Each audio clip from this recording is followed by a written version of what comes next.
доста гори.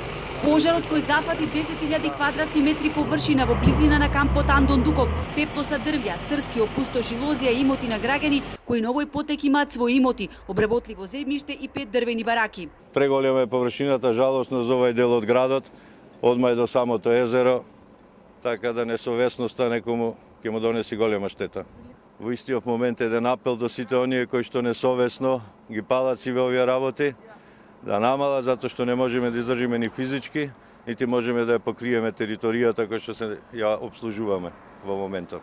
Ѓурчиновски кажа дека секојдневно има пожари. Од почетокот на годината имале над 190 интервенции. Претежно се работи вели за шумски пожари, а најзагрозена е општина Дебрца, каде шумите се оголија. Ништо помал не е бројот на пожари во кои гори трската.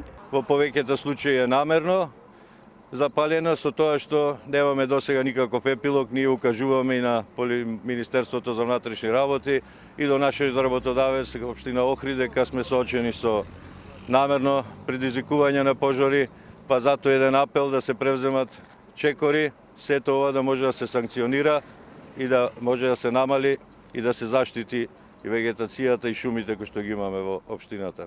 Пожарникарите сугерираат на терен да има поголемо присуство на полициски патроли, бидејќи пожарите излегуваат од контрола. Денешниот пожар го гаснеа 12 пожарникари со 4 противпожарни возила.